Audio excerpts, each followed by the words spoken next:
साथियों नमस्कार।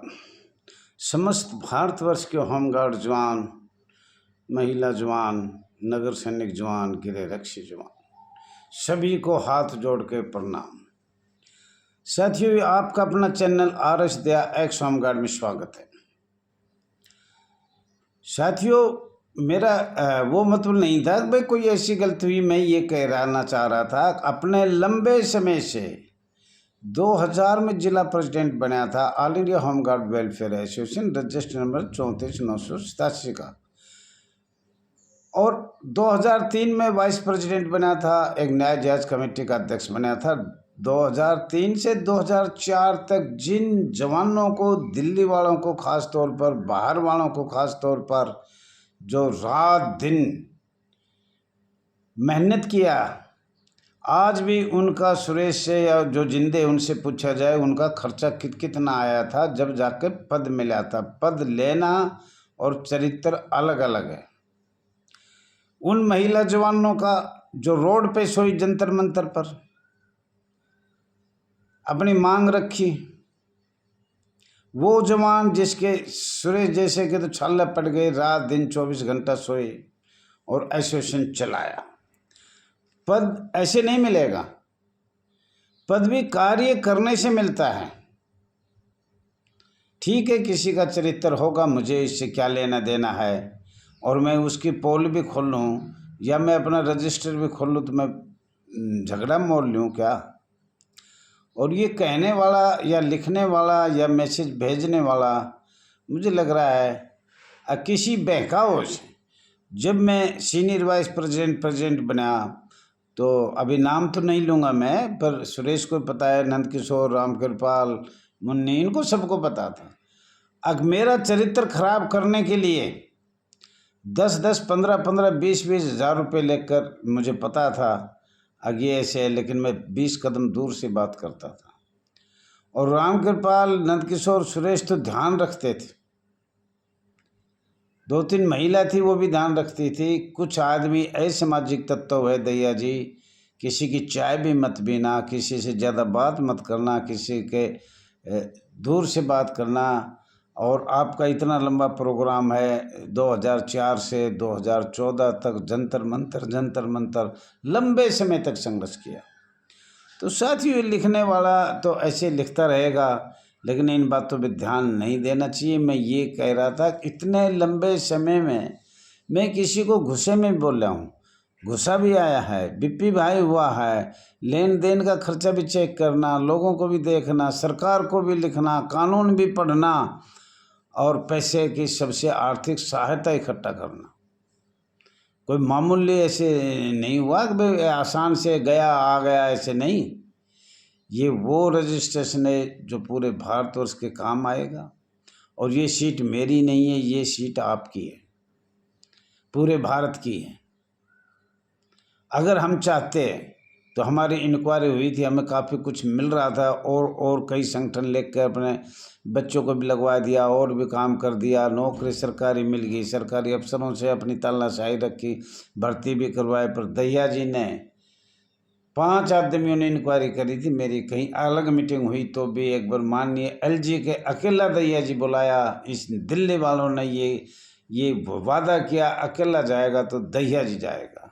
इतना दृढ़ विश्वास, इससे ज़्यादा और विश्वास क्या हो सकता है? उसी को पद मिलता है। अगर चरित्र कोई होता हीन तो वहीं अपने पैसे ले देता। वो सुरेश आपके भी याद है, सबके याद है, पूरी दिल्ली के थे उस टाइम, और माननीय उपराज्यपाल के ऑफिस के सामने थे, और सब अफसर आए, बोले दैया जी एक आदमी जाएगा, कोई भी जाए उसमें। वो सभी लोगों ने सर्वसम्मति से दैया जी ने, मैं गया था, दैया जी जाएंगे। और लिखने से तो भाई मैं भी लिख सकता हूँ, मेरे बारे में कोई लिख सकता है, किसी के बारे में भी लिख सकते हैं। और साथियों, लिखने की बात नहीं है, हमारे सबसे बड़ा हिंदू धर्म में यही है, महादेव पार्वती भगवान समझते हैं हम। तो महादेव और पार्वती जा रहे थे, चलते चलते कोई मेरा जैसा दुखिया मिल गया, और वो सोच रहा था कि भाई इतना गरीब हूँ, मुझे कहीं ना कहीं कोई धन इस्तेमाल हो, और जप रहा था। पार्वती बोली महादेव जी इसको कुछ दिया जाए। महादेव ने कहा नहीं नहीं, इसको नहीं दिया जाए तो अच्छा रहेगा। बोले नहीं, इसको देना पड़ेगा। महादेव पार्वती जी ने अपना जंतर मंतर करके जब वो आया, चल रहा था पैदल, तो उन्होंने उसके आगे रख दिया। उसने ये सोचा अकबर अंधा कैसे चलता है, तो उन्होंने अपनी आँख मीच कर जब वो जो धन पड़ा था, जो दौलत पड़ी थी, वो निकल गई, वो आगे निकल गया। निकला तो महादेव पार्वती ने बोले, पार्वती जी बोले हाँ जी। बोले मैंने पहले कहा था कि इसके कर्म में धन नहीं है, इसकी किस्मत में नहीं है। वो देखो जब हमने धन दौलत डाला और कुछ इसके नसीब बदले, तो वहाँ ऐसे कहने लगा कि आंधा कैसे चलता है। तो वहाँ इन्होंने आँख में चली। और मैंने आपसे पहले कहा था अकबर धन दौलत इसकी किस्मत में नहीं है। तो साथियों ऐसा लग रहा है कि इतनी काट छाट, इतनी बड़ी उम्र में इतने आदमी कोई धर्म और चरित्र अलग अलग करेंगे, चरित्र और धर्म करेंगे, कभी कार्य धर्म मिलाएंगे। तो मुझे लग रहा है अगर इस समय आ गया कि भाई ये नहीं होना चाहिए, क्योंकि जब इतनी बड़ी यूनियन पे ऐसे ऐसे आते हैं संगठन पर, तो ताजुब हो गए। दहिया जी अपने मुख से किसी की कुछ कह नहीं सकता, इशारे इशारे में तो बेशक बता दिया। तो ऐसा लग रहा है मुझे, लेकिन अब भी सतयुग है ये। सतयुग क्यों है?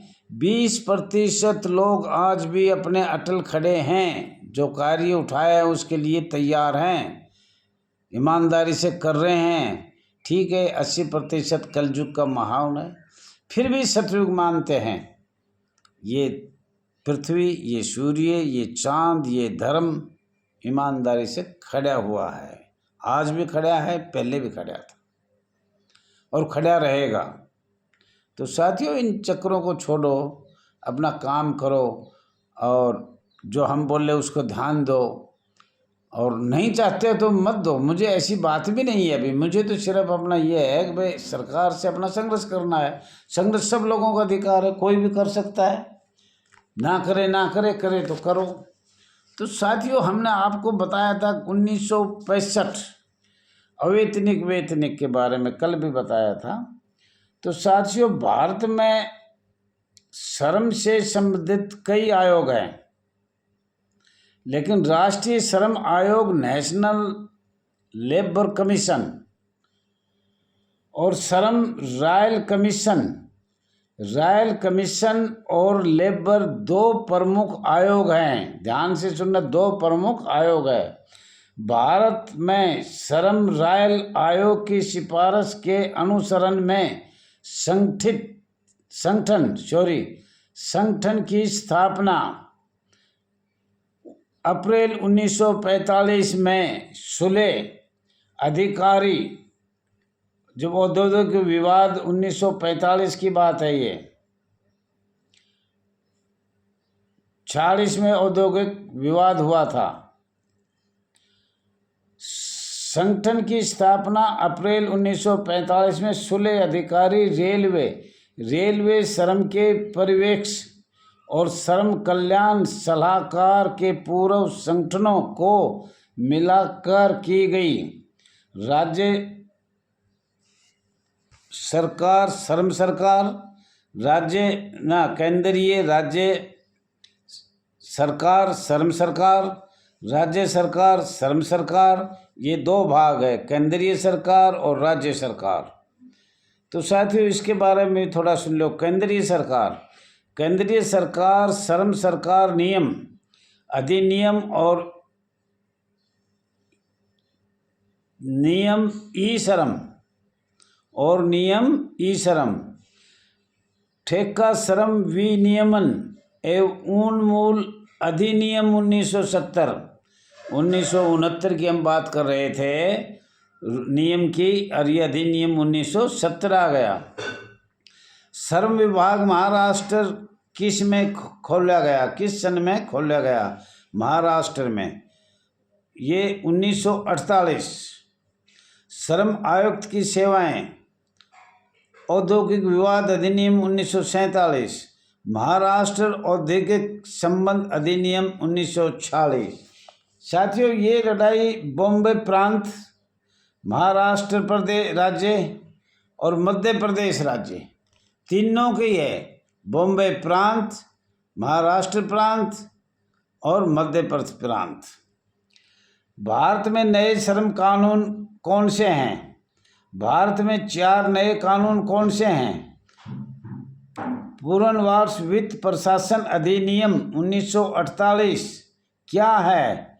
ये आप बहुत अच्छी तरह जानते हो। वित्त प्रशासन अधिनियम 1948 में ही आपका 1946, 1947, 1948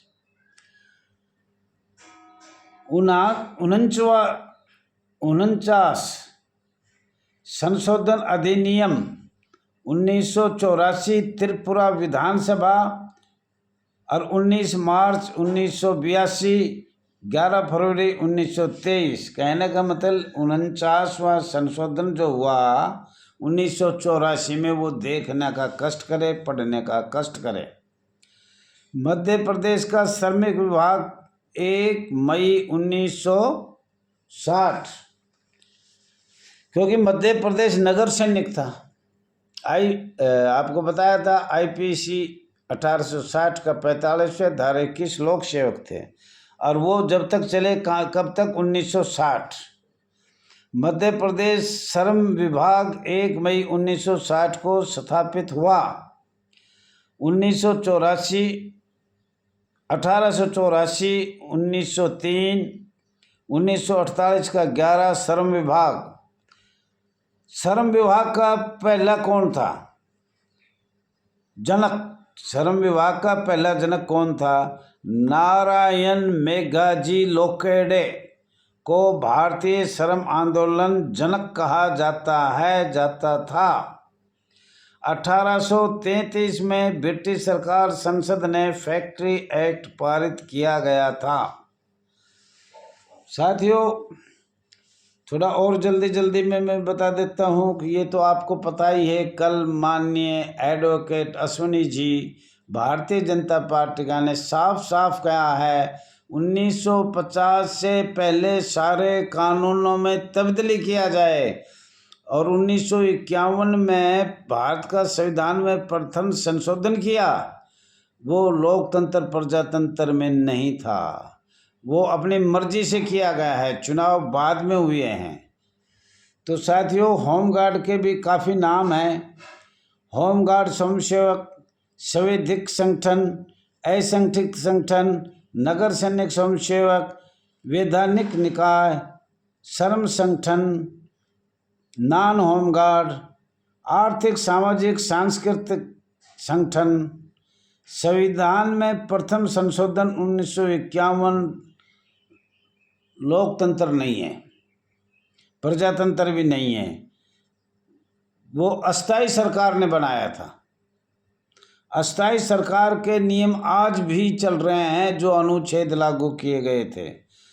माननीय अश्विनी जी, एडवोकेट जी को ये सही कहा है 1950 से पहले अस्थाई सरकार ने, मैं तो कह रहा हूँ 1951 चुनाव से पहले जो भी अधिनियम, नियम, कानून अंग्रेजों को लगाया गया, उन पे संशोधन किया जाए। साथियों, 1946 में श्रमिक संस्था बनाई गई अंतर्राष्ट्रीय ILO, आपको कई दिन से बता रहा हूँ, और आपको 30 दिसंबर 1966 में आपके लागू किया गया, जो पूरे भारत में श्रम संगठन, केंद्रीय सरकार में, केंद्र प्रदेशों में, राज्य में एक श्रम संगठन पे आप काम कर रहे हो। तो साथियों, ज़्यादा न कहते हुए आपसे ज़्यादा से ज़्यादा लाइक करो, शेयर करो, कमेंट करो। कल फिर बताएंगे। और एकता का परिचय दो, रोड से, कोर्ट से, माननीय मंत्रियों से, जो भी हो वो अपना संघर्ष करते रहो। किसी की सुनना तो बेकार की बात है।